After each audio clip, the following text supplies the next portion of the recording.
I killed my best friends when I was 16. Wow. I don't know what we finna get into, y'all, but let's see. Also, I've been looking through here, and this story has no type of punctuation in it whatsoever. Like, none. Ain't no punctuation in that thing. Before we start, it said, advice needed. This is the type of story it is. And it says, trigger warning, sensitive subject. So if you're sensitive to certain subjects, I suggest you watch this with caution. I met Ryan, Jonathan, and Samuel when we were in second grade. We became friends and did everything together. We stayed the night at each other's houses. We played Mortal Kombat, Grand Theft Auto, and the Ratchet and Clank games together. I remember them.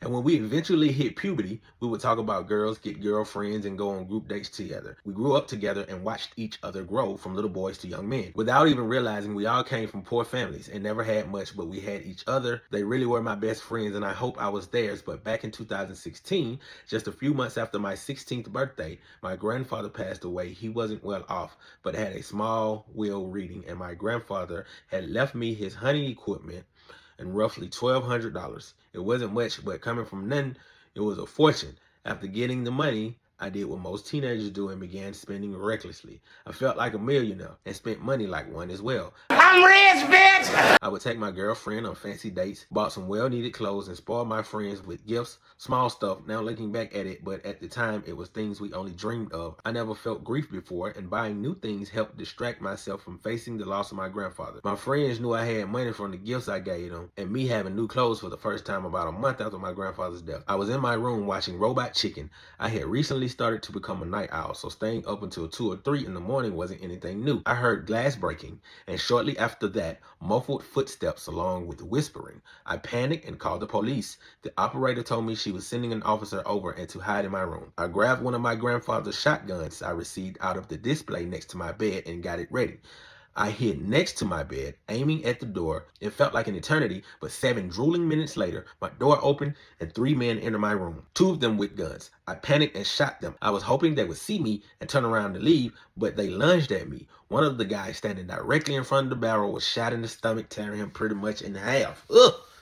But it said, not today. He said, stop playing with him. Without hesitation, the other 2 backed up, attempting to aim their firearms at me. I quickly shot one in the face, just a few feet away from me, and the 3rd guy fired his gun but missed, so I was able to shoot him in the chest. Woo! The police showed up. I was originally arrested and taken into the station, and that's where I was told the 3 men were my best friends, Ryan, Jonathan, and Samuel. Dang, these folk done tried to rob that man. The man ain't have $1,200. And he was tricking off on y'all. Now, I don't know if tricking off is the word, cause they were friends. No, we ain't gonna do trick off. He was spending it on y'all too.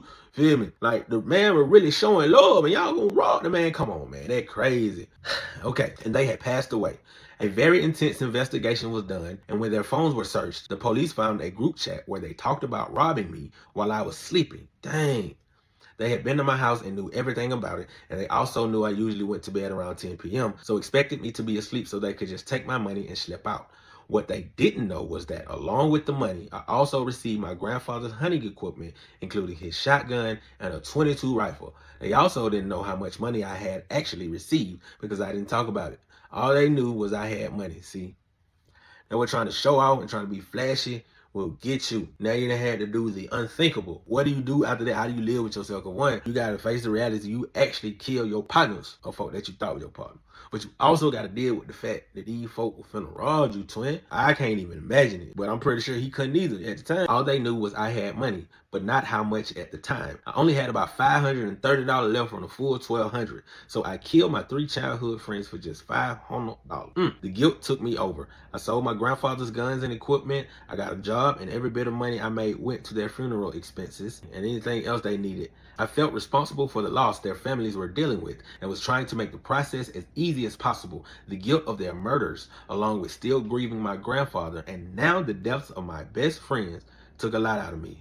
I was only 16 and dealing with something I still can't begin to grasp. I never went to therapy because we couldn't afford it and dropped out of school shortly after. I'm now 25 and I had my first child a few months ago. He looks so much like his mother and I never thought I could love something this much. But my baby boy is everything to me. About a week ago was the anniversary of my friend's death, and ever since that day, I've been hearing their voices telling me how I killed them, how I'm the reason they will forever be 16, unable to have children of their own and experience fatherhood, how I don't deserve to have a family or to be happy because they are not able to, and that my son doesn't deserve to have a murderer as a father, and that the only way I can be forgiven or to make up for what I did is take my own life, and that I need to die because I don't deserve to live the life they can't. I don't know what to do. I have insurance and can't afford a therapist or whatever it is that I need to make the voices stop. I hear them nonstop, and I'm getting scared because they are starting to make sense. Everything they're saying is right, and I want to listen to them. I'm so lost and I don't know what to do. I just want their voices to stop. I apologize for the bad grammar. School wasn't my strong suit. That's deep, but I ain't know it was gonna get that deep. That's a lot to unpack right now. You having survivor's remorse, but at the same time, these people caused this on themselves. He dealing with the guilt of killing these folks, but he's not addressing the main reason that he had to though. You see what I'm saying? And he just feels all guilty because he killed them. That's all that's going through his head. That's some real deal trauma that he's dealing with. You know what I'm saying? That's a form of PTSD. I have not personally had to deal with anything like that, but everybody has went through some stuff, certain events that I get a little shaky about or anxiety about. You know what I'm saying? But it ain't never been that deep. So if those issues that I went through bothered me the way they bother me on that scale, I can just imagine how this affects him on a much higher scale than what I had to deal with. That's minor. You deal with that and you move on. This is something that you can't move on from because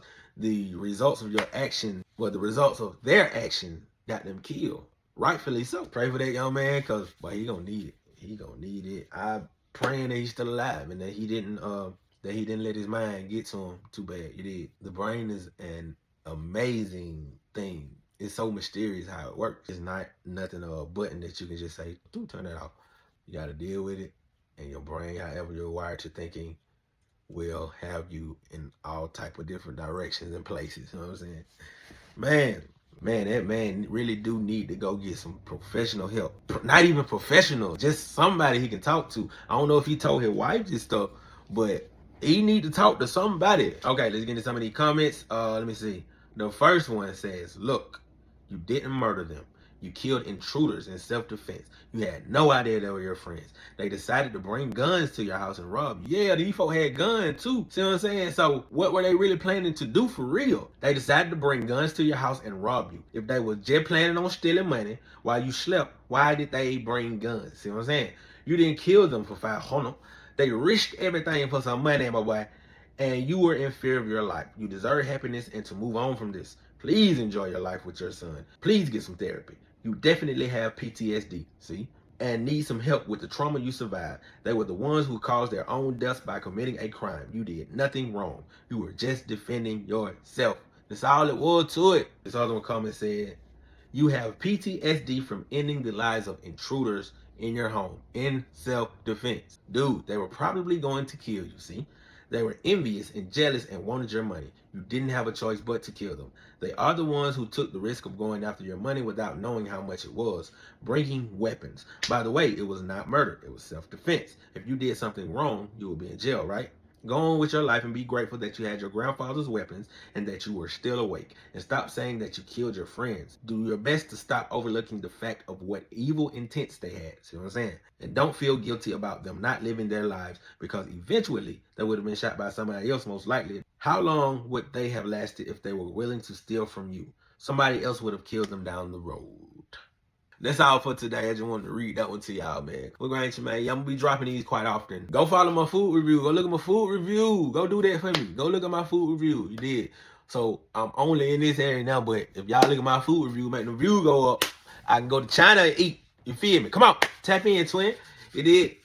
Tap in. But anywho, Wood Grain Tremaine on all social sites. YouTube is Wood Grain Stories and Things. That's what it is on YouTube. You'll find me. You'll find me. Like, subscribe, share, follow, friend, all that. Okay? Please.